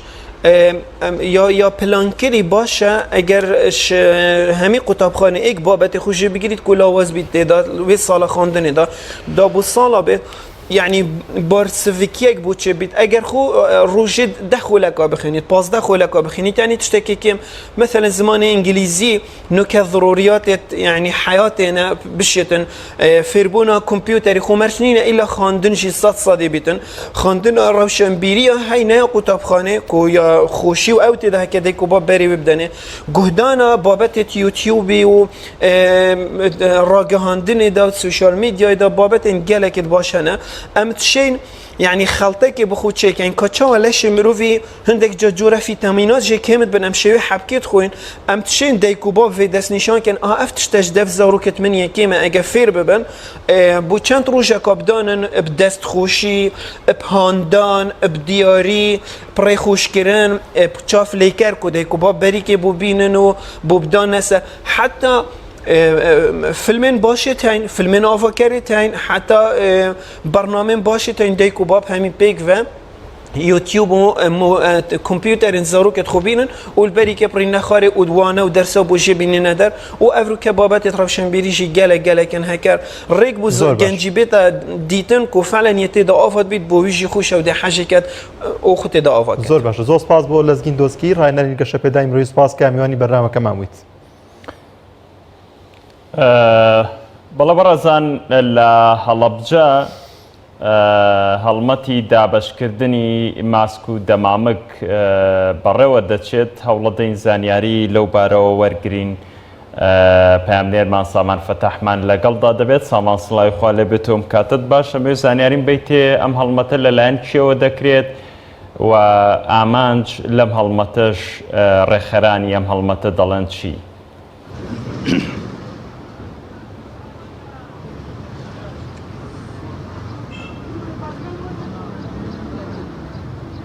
بەڵێ سڵاوتان لێبێ سڵاو لە بینەرانی کەناڵی ئاسمانی پێیان بێت دیارە لە چوارچێوەی بەرەنگاربوونەوەی کۆرۆناوە خۆپارێزی زانکۆی هەڵەبجە ئەمەڵمەتەی ڕاگەیاندووە کە 5,000 دەمامەت لەناو شاری هەڵەبجەوە بەسەر فەرمانگە حکوومیەکان دابش دەکات. ئێستا لەناو بازاڕی هەڵەبجەین باش کەمێکی تر وەک دەبینن لە پشتمەوە دەستەکرد بە دابشکردنی دەستکێش و دەمامەت بەسەر ئاو نیشتمانیان و بەسەر خەڵکە بەسەر هاوڵاتیان بەگشتی بۆ ئەوی کە هاوڵاتیان ناچار بکەن یان وەشاری بدەن بە هاوڵاتیان بۆ ئەوی کە بۆ ڕێگرتن لە بڵاوبوونەوەی ڤایرۆسی کۆرۆنا بتوانن دەستکێش و دەمامک بەکاربێنن بۆ ئەوەی کە هەموو لایەک بەگشتی سەلامت بن لە دەست کۆرۆنا. من مامۆستا ئیسماعیل وەرەگرم لە ڕاگەیاندنی زانکۆی هەڵەبجەیەک ئەم هەڵمەتە زانکۆی هەڵەبجە ئەنجامی دا. مامۆستا ئیسماعیل ئەگەر بێنە ئێرە مامۆستا ئەم هەڵمەتە ئێوە چۆن هەڵمەتەتان ڕاگەیاندووە چەند ڕۆژە خایانێ و چەند دەستکێش و دەمامک دابش ڕاستەکەی ئەم هەڵمەتی هوشیاری سەلامەتی تەندروستی زانکۆی هەڵەبجەیە بۆ ڕوبەڕووبوونەوەی نەخۆشی کۆرۆنا کە ئێستا خۆمان هەموو لایەک دەزانین کە نەخۆشی کۆرۆنایەکێکە لەو نەخۆشیانەی کە لە سەرتاسەری جیهان و لە هەرێمی کوردستان و لە شاری هەڵەبجەدا بۆ کۆڵە جۆرێک لە جۆرەکان بەربڵاو بۆتەوە و ئێمەش بۆ ڕوبەڕووبوونەوەی ئەو وڵاتەوە بۆ پێدانی وشاری زیاتر بە تاکی هاوڵاتی ناوبازاڕەکانی شاری هەڵەبجە و موسسە و دامەزراوە حکومیەکان هەستاین بە ڕاگەیاندنی کەمپینێکە کەمپینی 5,000 دەمامکە بۆ دابشمان کردووە بەسەر چەند زۆنێکە شوێنەکانمان 5 زۆنی سەرەکیمانەیە زۆنی ناوبازار و چەقی شارە زۆنی عومەر خاوەرە و زۆنێکی دیشمانەیە لای مامۆسای نەراستراوە دەستپێکە و کۆی گشتی ئەم زۆنانە کە کاتە 5 زۆن و دواتریش موسسەی دامەزراوەی تەندروستیمان وەرگرتووە کە هەروە دامەزراوە سەربازیەکان کە دامەزراوەی سەربازی ئەوانیش بەشێک بن لەو کەمپینە کە هەندێک لە 1000 دەمامیشان ئەدرێتێ و نزیکی 3000 لە ناو بازاڕە دابەشەکەی و ئەو 2000 کە ئەمێنێتەوە بۆ دامەزراوە حکومیەکانە و بلەخەس دامەزراوی تەندروستی و دامەزراوە سەربازەکان. بەڵێ دیارەکە لە ئێستادا ئەگەر بەناو بازاری هەڵەبجە گوزەر بکرێت بەشێکی کەم لە وڵاتیان پابەندی ڕێنمایە تەندروستیەکانن و دەستکێش و دەمامک بەکارێن کە ئەمەش جگەی نیگەرانی بەرپرسان و بەڕێبەراتی تەندروستی لەوە دەترسان کە ڤایرۆسەکە لە سنووری پارێزگای هەڵەبجەش لە کۆنتترۆل دەربچێ هەرچەندە تاکو ئێستا ژمارەیەکی زۆر لە سنووری پارێزگای هەڵەبجە تووشی ڤایرۆسی کۆرۆنا بوون سامان ئەمەوێت زانیاریم بیتێ بۆچی لە هەڵەبجە ئامار نییە هیچ ئامارێک بڵاو ناکرێتەوە لە حاڵەتەکانی توشبوون یان حاڵەتەکانی چاکبوونەوە یان ڕێژەی مردن بە ڤایرۆسی کۆرۆنا هۆکارەکە چییە زانیاری دەست نەکەوتووە لەو بارەوە؟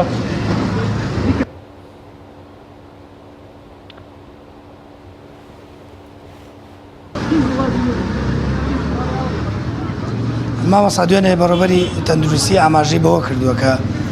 نەبوونی ئامێرەکانی پشکنین و نەبوونی بە تایبەت کیتی پشکنینی کۆرۆنا ڕێگرە لەوەی کە پشکنینی زۆر بۆ هاوڵاتیان بکرێ بۆەوەی کە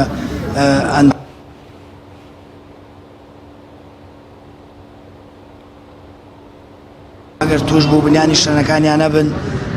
چارەسەر وەردەگرن. بەڕێوەبەری تەندروستی هەڵەبجە ئاماژەی بۆ کرد کە نەبوونی کیتی پشکنین و نەبوونی پێداویستەکانی تاقیگە هۆکارێکن بۆ ئەوەی کە نەتوان بەبێ پێویست پشکنین بکەن و ڕۆژانش لە هەڵەبجە چاکبوونەوەیە دوێنێ نزیکەی 8 کەس لە نەخۆشخانەی تایبەت بە کۆرۆنا لەوێ چاک بوونەوە و نێردانەوە ماڵەکانی خۆیان. بەڵام حکوومەتی هەرێم پارێزگای هەڵەبجەی جۆرێک لە جۆرەکان فرامۆش کردووە و تەنیا لە قۆناغی دووەمی کۆرۆنا 170 ملیۆن دیناری بۆ تەرخان کردووە کە ئامەش بڕێکی زۆر کەمە بۆ ڕوبەڕووبوونەوەی تەندروستی و پارێزگاکە بۆ ئەوەی کە ڤایرۆسی کۆرۆنا زیاتر تەشە نەسەنێت لە سنووری پارێزگاکەدا. بەڵێ زۆر سپاس بۆ تۆ پامنێرمان سامان فەتاح لە هەڵەبجە لەگەڵمان بووی بەو هیوای کە چ هاوڵاتیانی پارێزگای هەڵەبجە و هەموو هاوڵاتیانی هەرێمی کوردستان حاڵەتەکە بە جددی وەربگرن ترسیان نەبێت بەڵام پێویستە ئینسان نەکرد بۆ ڤایرۆسی کۆڕۆنا بۆ هەموو دەرد و پەتایەک کە سەر هەڵەدا پەتای وەرزیشمان هەیە خۆپارێزیە بکەن لە پێناو سەلامەتی خۆت و خانەوادەکەشت چ جایوەک کە پەتایەکی ژیانی شەبێ پێویستە خۆپارێزیەکە زۆر بە جددیتر وەربگری بەڵام بە فەرامۆش نەکردنی حاڵەتە دەرونیەکانیشانی لایەنی سترێس دەوری سەرەکیە بینێ بەسەر کۆنتڕۆڵکردنی ئەم ڤایرۆسە کاچێتە لە شۆ چووکە بەرگری لەشمان دابەزێنەکە سترێسمانەوێت بۆیە زۆر پێویستە خۆپارێزی بکەین بەڵام ترس و سترێسمان نەبێت لە بەرامبەر بەوەی کە وابزانین ئێمە زۆر بچووکترین لە ڤایرۆسی کۆڕۆنا ئینسانە بێت دەرونی وا ڕابێنێت کە هەموو دەرد و پەتایەک ئینسان دەتوانێت بەسەر یاساڵ بێت هەموو حاڵەتێکی تریش ئینسان زۆر لەوە گەورەترە بتوانێت شکستی لە بەرامبەرە زۆرجوانی کە توش بوون لە ئێستادا لە ماڵەوە زۆربەی زۆریان چاک بوونێتەوە بۆ پێی کە دۆخی ماڵەوە لەوانێ ئارامتر و باشتر لە خۆشخانەکە بێگومان زۆر باشە دەچینە ڕانیە لای میوانێکمان ئەویش باسکردنە لە دیاردەی زۆربوونی خۆکوشتن لە هەرێمی کوردستان دەماوەی چەند ڕۆژێکە دیاردەی خۆکوشتن وە کوشتن لە شار و شارۆچکەکانی هەرێمی کوردستان ڕووی لە زیادبوون کردووە بۆ قسەکردن لەسەر ئەم بابەتە میوانێکمان لە ڕانیەوە ئامادەیەویش زۆر بەڕێز سیڤە محەممەد توێژەری دەرونی مامۆستا سڵاوی خوارد لێبێ سوپاس کە میوانی بەرنامەکەمان بوویت سپاس بۆ ئێوەش سڵاو لە ئێوەش زۆر باش مامۆستا پێدوانیە کە چەند ڕۆژێکە دیاردەی خۆکوشتن یاخود باوڵی کوشتن لە هەرێمی کوردستاندا ڕووی لە زیادبوون کردووە ئەو هۆکارانە چین کە ئەم دیاردانە ڕووی لە زیادبوون کردووە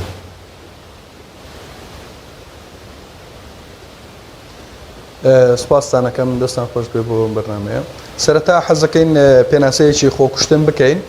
خۆکوشتن چییە لە ڕووی زانستی دەروونزانیەوە کە پێی دەوترێ لە ناوبردننی خۆت بە شێوازێکی عەنکەس کە کەسەکاڵ دەستێ بە لە ناوبردننی خۆش بە شێوازێکی عەنکەس ئەمە شۆکاری زۆرە هەم وەکو هەندێک لە زانایان دەڵێن و دیاردەیەکی کۆمەڵایەتیە واتە و کارە کۆمەڵایەتیەکان لێ بەرپرسیارە و هەندێک لە زانایان تر دەڵێ هۆکاری دەرونیە بەڵکو هۆکاری دەرونیەکان لێ بەرپرسیارە بەڵام بە شێوازێکی گشتی هۆکارەکان زۆر زۆرن کە بێت و لێرە باسی بکەین یەکەم هۆکاریان هۆکاری دەرونیە ئەویش کەسەکە توش بوو بە نەخۆشیە دەرونیەکان وەکو خەمۆکی شیزۆفرینیا یان تێکچوونی کەسایەتی ئەمانە کە پاڵ بە کەسەکەەوە دەنێەوە بە شێوازێک ئیرادی لەشێ دەستی خۆی لا دەچێت کە پاڵ پێوە دەنێ بۆ خۆکوشتن ئەمە هۆکارە دەرونیەکان و توشبوون بە نەخۆشیە دەرونیەکان هۆکارێکە بۆ خۆکوشتن هۆکارێکی کەیان ئەویشەوەیە کە هۆکارە کۆمەڵایەتیەکانە یەکێک ئەمە زانانی کۆمەڵناسی بە تایبەتی دۆرکایی ئەمیل دۆرکایم کە قسە لەسەر ئەوە کردووە کە پێی وایە هۆکارە کۆمەڵایەتیەکان دەبێتەوە هۆی دیاردەی خۆکوشتن کاتێک کەسێک پەراوێز دەکرێت لە کۆمەڵگەدا کاتێک کەسێک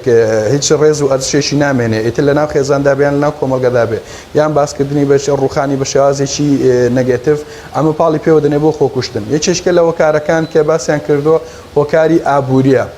هۆکاری ئابووری وەکوچی بۆ تۆ کەسانێک دەبینی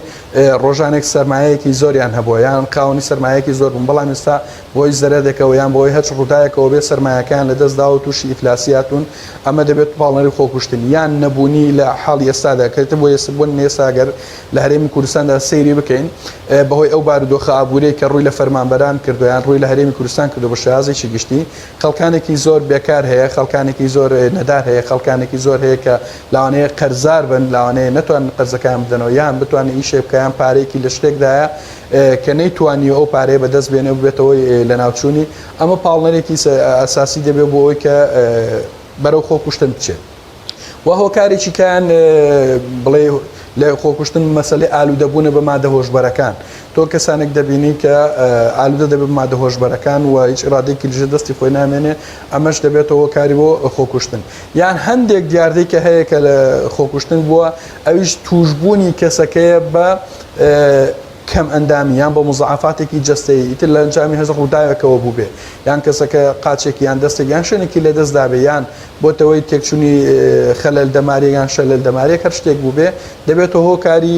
خۆکوشتن و پاڵنان بۆ خۆکوشتن و هۆکاری کە زۆرم بۆ یەکێک لە گرفتەکانی خۆکوشتن ئەوەیە کە تۆ ناتوانی بە شێوازێکی ڕئیسی هۆکارەکەی دیاری بکەیت لەبەر ئەوەی کەسی خۆکوش کاتێک کە خۆی دەکوژێت لەگەڵ خۆی یەک دنیا نهێنی و دەباتە ژێر گڵەوە بۆ خۆی چونکە کەس نازانێت تا ئێستا ئەمە هۆکارەکەی چی بووە مەعەدا ئەگەر پێش خۆی بۆ خۆی قسە بکە یاندان پێدا بنێ کە من لەبەر ئەوەیە خۆم کوشتووە لەبەرەوە خۆمکوشتەوە اینجا بتوانانی تۆ هۆکارەکەی چیە بۆیە بە شێوازێکی ڕئیسی تۆ ناتوانانی هۆکارەکەی دەستنیشان بکەیت هەندێک هۆکاری کەمان هەیە خۆکوشتنەوان هەیە هۆکاری سۆزداریە بۆ تۆ کەسانێک دەبینی بە تایبەتی لە ناو هەرزەکاراندا کاتێک دەبینی لە ڕووی سۆزداری و ڕووخاوە فەشەلی هێناوە یان ئیلا ئاخیری بار شێوازێک بێ فەشەلی هێناوە ئەمە پاڵی پێوە دەنێ بۆچی بۆ خۆکوشتن کە پێی وایە ئەمە کۆتایی دنیاە و تووشی خۆکوشتی بووە وان دێ هۆکاری کە هەیە کە لاوانەیە هۆکاری لاوچی ئەژمار بکرێن ئەویش وەکو ئەوی لە ڕووی کۆمەڵاتی و قسە و ناو ناتۆرە کە ئەمە ئەگەر تۆ سەیری بکەی لە ناو کۆمەلگەدا بۆن ناو کەسانی کە ناوبانگێکیان هەیە باشە بۆن بە شێوازێکی کە باسیکەی کۆمەڵێک هۆکاری کە هەیە کە بۆن منە ڕاگەیاندن لەم ناوەدا باشە کاتی ڕاگەاندن هەڵدەستێ بە ناو نیشانکردنیان بە ناو ناتۆریان بە ناشرینکردنی کەسێک ئەمە دەبێت هۆی پاڵنەر خۆکوشتن یان بە دیوێکی کەدا بۆ ئێساگە لە سەیری ڕابردوو بکەین چەند دیاردەیەکی خۆکوشتن هەبوو لە یان چەند حاڵەتێکی خۆکوشتن هەبوو لە هەرێمی کوردستاندا کە ڕاگەاندن زیاد لە حەجمی خۆی گەورەی کرد بۆ نەو خۆکوشتنانەی وا بە خەڵکی فرۆشتەوە کە ئەمە کارێکی باش بوو و کارێکی پیرۆز بوو و کەسی بکوش یان کەسی خۆکوش زۆر گەورە کرا و جوان کرا تەجمیل کرا لە لای خەڵکیدا کە ئەمە پاڵ بە هەندێک کەسانی کەوە دەنێ بۆ خۆکوشتن کاتێک کە تۆ دەبینێ ڕێگەیاندنەکانە بەم شێوازە باشە قسەی لەسەر دەکرێت بەم شێوازە جوانە ئەم کەسە تەمین دەکەیان جوان دەکرێت و پیشانی خەڵک دەدرێت کە لە کاتێکا خۆکوژ زۆر باشە ماوسە سیڤان هەموو هۆکارانی کە پاڵی پێ بۆ خۆکوشتن ماوسە سیڤان ئەو هۆکارانی باست کرد لە ڕووی علمی دەرونیەوە لە هەرێمی کوردستان هەموو ئەم هۆکارانە بەدی دەکرێت یەک بەیەکیان لە وجودی کۆمەڵگەی کوردیدا بوونی هەیە کە یاخود چەند هۆکارێک لە هۆکارانە لە هەرێمی کوردستان پاڵنەرە سەرێکەکەن بۆ خۆکوشتن خۆکوشتن دیاردەیەکی جیهانیە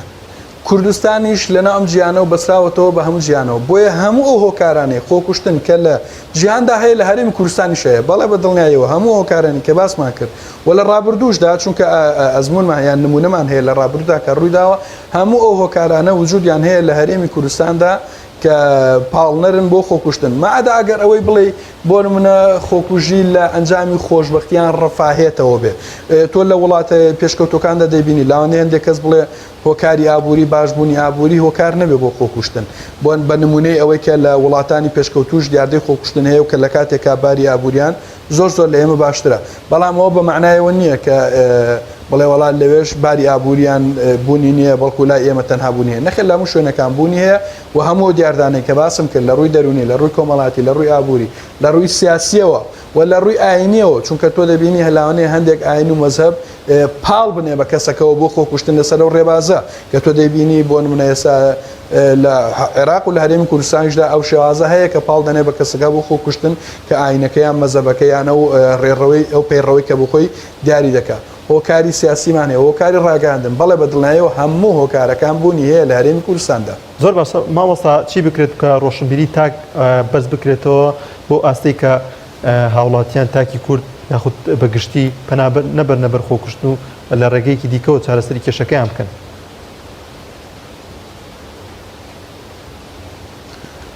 بەر لەوەی جارێ بچمە سەرەوەی بزانین چی بکرێ باشە بۆ ئەوەی کە ئەم دیاردەیە لانی کەم بنەبەر ناکرێت چونکە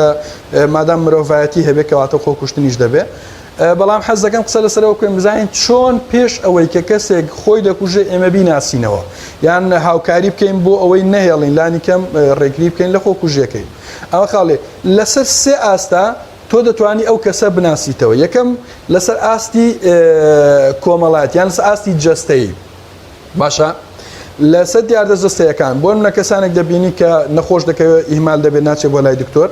و لە ڕووی جلوبەرگ و سەر و شقل و شێوەیە زۆر شپرزەیە و گرنگی نەدان بە خودی خۆی چوونە شوێنی بەرزایی و بڵێ بڕوانی لە شوێنی بەرزایی و ئەمە لەسەر ئاستی جەستەیی تۆ دەتوانی ئەم کەسانە بناسیدەوە کە ئەمە نیازی خۆکوشتنی هەیە دومیان لەسەر ئاستی دەرونی لەسەر ئاستی دەرونی تۆم کەسە دەتوانی بیناسیتەوە بزانیم کەسە نیازی خۆکوشتنی یەکەم باسکردنی خۆکوشتن بە شێوازێکی جوان یا شێوازێکی باش یان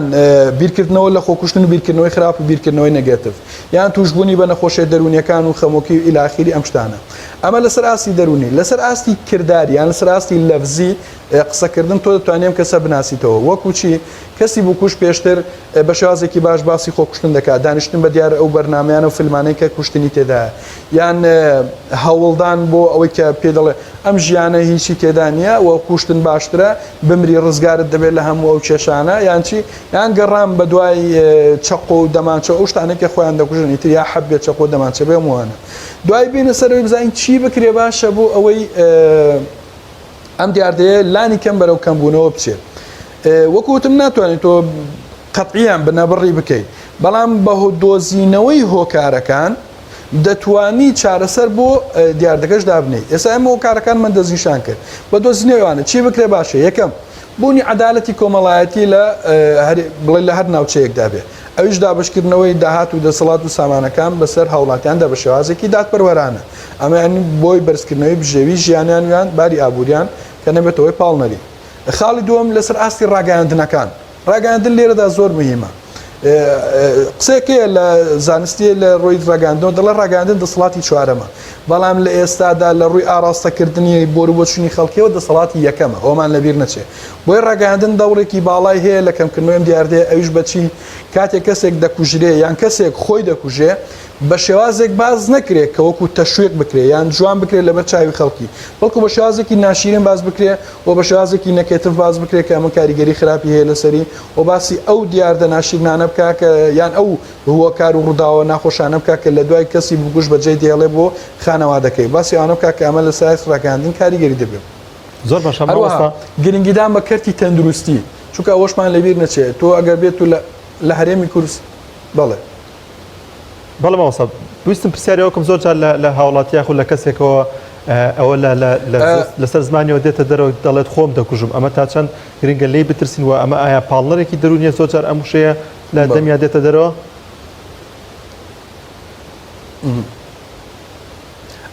بەڵێ بە دڵنیاییەوە تۆ دەبێت لەم کەسانە بترسی بەڵام ئەمەش ڕێگا و شێوازی خۆی هەیە بۆ نە کەسێک دەڵێ خۆم دەکوژم باشە ئەمە یەکەم بە قسە کردی بزانین دوای بەکردار یان لەسەر ئاستی ڕەفتاری ئەمە دەکا دەچێت بە دوای چەق و دەمانچە و حەپ و ئەمانەدا دەگەڕێ دەچێتە شوێنی بەرز یان بە دیار ئەو فیلمانەوەدا دەنیشێ کە باز لە کوژ و بکوژ و ئەمانە دەکا یان بە دوای ئەو چیرۆکانەدا دەگەڕێ کە ئەمە کەسی خۆکوش چۆن بۆ چۆن نەبووە ئەگەر بێت و ئەمانەی تێدا دەرکەوت یان توش بووی ئەمە کەسە وا هەستەکەی توش بۆ بە نەخۆشی دەرونیان چەند جار دووبارەی کردوێتەوە ئەم ڕەفتارە ئایا بووە بەهۆی گۆشەگیری لەلایەن خەڵکەوە دایمە لە ژوورۆدا بنیشێ و تێکەڵای خەڵک نەبێ ئەگەر هاتو ئەمانەی هەبوو بەڵێ بە دڵنیاییەوە دەتوانانی بیناسیتەوە بڵێ ئەمە کەسێکی خۆکوژە و دەبێت چاودێری بکرێ و دەبێت ئاگادار بکرێتەوە و سەردانی کەسانی پسپۆ بکە لە ئاگادارکردنەوەی لە ئەو ڕەفتارە خراپەی کە ئەو بەنیازە بیکە زۆر باشە مامەسا تا چەند پەروەردەی خێزان ڕۆڵی ئەساس دەبینێت لەوەی کە بێگومان دەژوترێت بوونی فەراخێکی زۆر کاتێکی زۆر لەوەی کە نەزانێم کەسە کاتەکانی بەچیەوە مەشغوڵ بێ ئیشی بێکاری کە بەڕێزی شدا ئاماژە پێدا تا چەند خێزان دایک و باوک بە شوێکی گشتی ئەندامەکانی خێزان ڕۆڵە بینن لەوەی کە بیرکردنەوە لە خۆکوژی و خۆکوشتن وا لێ بکرێت کە فەرامۆش کرێ و بە کارێکەوە ئەگەر هەر کاریش نەبوو گەشت بکرێ تا چەند ئەم بیرکردنەوە و ئەم پەروەردەیە لە خێزانە ڕۆڵە بینێت لە کەمکردنەوەی دیاردەکەیە ئەگەر باز لە پەروەردە بکەین دوو شێوازی پەروەردەمان هەیە شێوازی پەروەردەی فەرمی و پەروەردەی نافەرمی ئێمەی تاک ئەوەندەی کاریگەری پەروەردە نافەرمیەکەمان لەسرە بە درێژایی ژیانمان لە ڕەفتارمان کە ڕەنگ دەداتەوە ئەوەندە کاریگەری پەروەردە فەرمیەکەمان لە دەست نییە لەسەر نییە بۆ یەک پەروەردەی فەرمی یان پەروەردەی نافەرمی کە دەچێتەوەی خێزان مزگەوت و کۆڵان و ڕێکخراوەکان ئەمانە پەروەردەی نافەرمی باشە کەواتە بابێنە سەرەوەی بزانین پەروەردەی نافەرمی ئەوەندە کاریگەری هەیە لەسەر ئێمە چۆن چۆنایە بە دڵنیاییەوە پەروەردەی خێزان کاریگەری تەواوی هەیە لەسەر ڕەفتارەکانی ئێمە لە داهاتوودا ئەگەر هاتوو خێزانێک تووشی ئیهمالی بوو لە بۆ تاکەکانی چونکە ئەمیل دۆرکایین بیرمان نەچێت زانایکی کۆمەڵانسیە زۆر بە ڕوونی باسیەوە دەکات دەڵێ ئەگەر هاتوو هەر کەسێک لە ڕووی کۆمەڵایەتیەوە لە ڕووی خێزانەوە ئیهمال کرا پێداویستەکانی بۆ جێبەجێ نەکرا ڕێز و خۆشەویستی نەکرا ئەمە توش دەبێت بە خۆکوشتن وەزانانی دەروونناسیش باسییان لەوە کردو بۆ نمونە ماسلۆ لە هەڕەمەکەی خۆیدا